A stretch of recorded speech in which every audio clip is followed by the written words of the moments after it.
Assalamualaikum warahmatullahi wabarakatuh. Hello everyone. My name is Muhammad Arif APK2.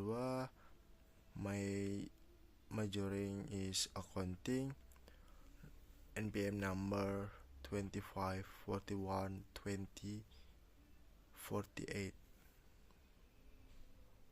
I explain about the main function and supply function in the main video. Thank you. Fungsi permintaan dan fungsi penawaran. Baik, kita masuk ke dalam materi, yaitu definisi. Apa sih fungsi permintaan itu? Baik, saya di sini akan menjelaskan apa fungsi permintaan itu. Fungsi permintaan adalah persamaan matematis yang menunjukkan hubungan terbalik antara harga suatu barang dan jumlah yang diminta oleh konsumen, di mana harga menyebabkan permintaan menurun dan juga sebaliknya. Selanjutnya ada rumus fungsi permintaan. Rumus fungsi permintaan terdiri dari QD sama dengan A min BP. QD adalah jumlah, A adalah konstanta, B adalah koefisien pengarah atau slope. Selanjutnya ada kurva permintaan. Kurva permintaan adalah grafik yang menggambarkan fungsi permintaan memiliki kemiringan negatif, miring dari kiri atas ke kanan bawah untuk menunjukkan hubungan terbalik antara harga dan jumlah yang diminta. Berikut adalah grafik dari kurva permintaan seperti yang ada di gambar berikut itu.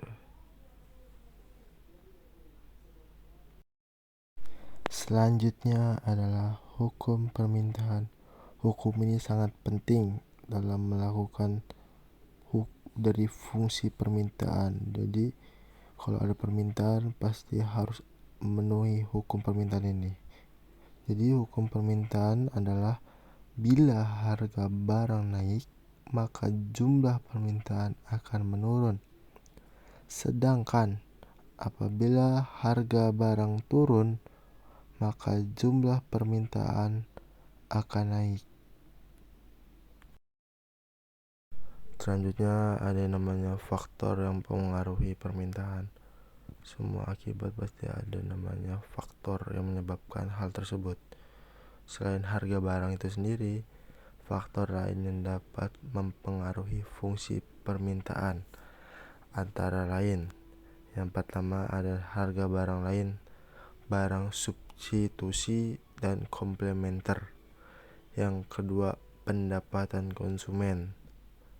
Yang ketiga ada selera dan preferensi masyarakat. Yang keempat ada ramalan tentang kondisi di masa depan. Selanjutnya ada jenis-jenis permintaan. Permintaan sendiri memiliki 3 jenis. Yang pertama ada permintaan efektif.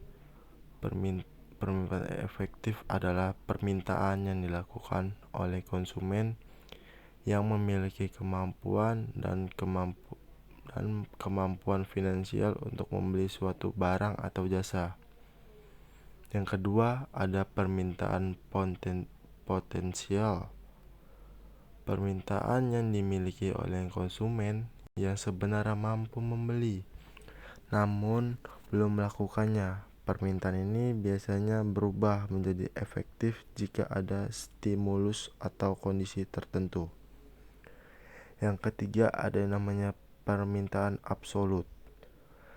Permintaan yang tidak disertai kemampuan untuk membeli sehingga lebih bersifat angan-angan belaka dan tidak akan terjadi transaksi. Berikut ada contoh soal dari fungsi permintaan. Diketahui A sama dengan 4, B sama dengan 2, dan P sama dengan 10 rupiah. Hitunglah berapa jumlah barang yang diminta. Fungsi permintaan sama dengan, ingat rumusnya, QD sama dengan A min BP sama dengan A nya sama 4, jadi A 4 sama dengan 4 min B nya adalah 2 min 2P sama dengan P min 2 P nya adalah Rp10, jadi masukkan 10, jadi 2 dikali 10 sama dengan 16. Jadi dengan harga Rp10, jumlah barang yang diminta adalah 16.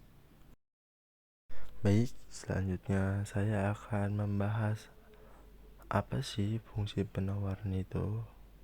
Baik, yang pertama ada definisi dari fungsi penawaran. Fungsi penawaran adalah persamaan matematis yang menggambarkan hubungan positif antara harga suatu barang dan jumlah barang yang ditawarkan oleh produsen. Berikut adalah rumus penawaran sama dengan permintaan. Penawaran juga memiliki rumus. Rumus penawaran sendiri adalah QS sama dengan A plus B PS. QS adalah jumlah barang yang ditawarkan, PS adalah harga yang ditawarkan, A dan B adalah konstanta. Berbeda dengan yang permintaan, B di permintaan adalah koefisien, tapi B di penawaran adalah konstanta. Baik, selanjutnya adalah hukum penawaran. Sama seperti permintaan, penawaran juga memiliki hukum atau pedoman yang harus dilakukan. Hukum penawaran adalah isi dari hukum penawaran. Jika harga naik, maka penawaran akan naik, dan apabila harga turun, maka penawaran juga turun. Baik, sekali lagi saya ulangi. Jika harga naik, maka penawaran akan naik, dan apabila harga turun, maka penawaran juga akan turun. Selanjutnya ada kufra permintaan sama dengan ini harusnya kufra penawaran sama dengan kufra permintaan. Ini adalah kufra penawaran, grafik yang menggambarkan hubungan antara harga P dengan jumlah barang Q yang ditawarkan pada waktu dan tempat tertentu. Pergerakan kufra penawaran yaitu dari kiri bawah ke kanan atas, berlawanan dari kufra permintaan. Kalau kufra penawaran dari kiri bawah ke kanan atas, baik harga dan jumlah penawaran artinya positif. Kita bisa lihat dari gambar di sebelah.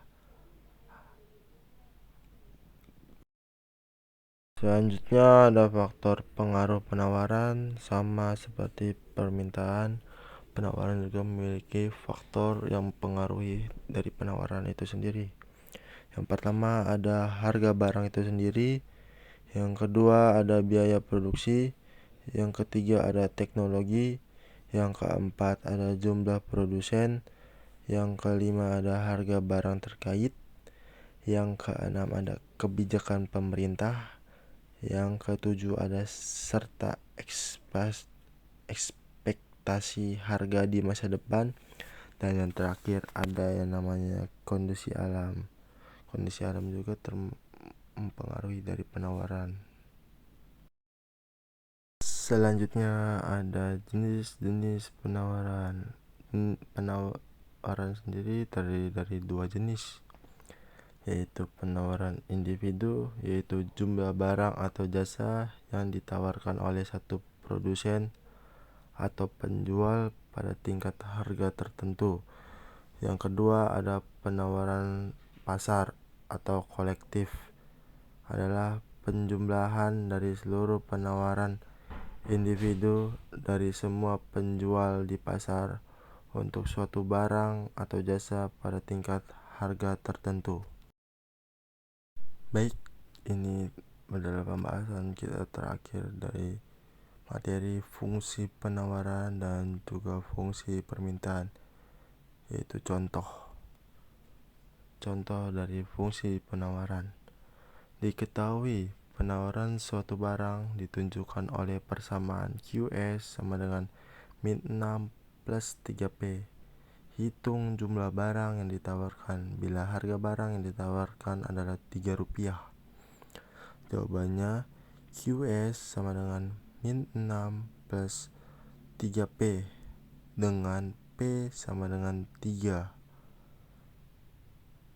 P sama dengan 3 dari mana? Dari harga yang ditawarkan adalah Rp3. Jadi QS sama dengan min 6 ditambah 3 dikali 3. Jadi QS sama dengan 3. 3 dari mana? 3 dikali 3 sama dengan 9. 9 dikurang min 6 ditambah 9 jadi hasilnya 3. Jadi dengan penawaran Rp3, jumlah barang yang ditawarkan adalah 3. Sekian materi yang bisa saya sampaikan.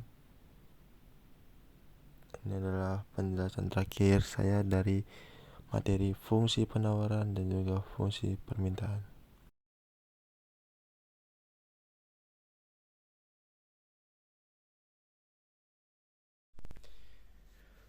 Thank you watching my video.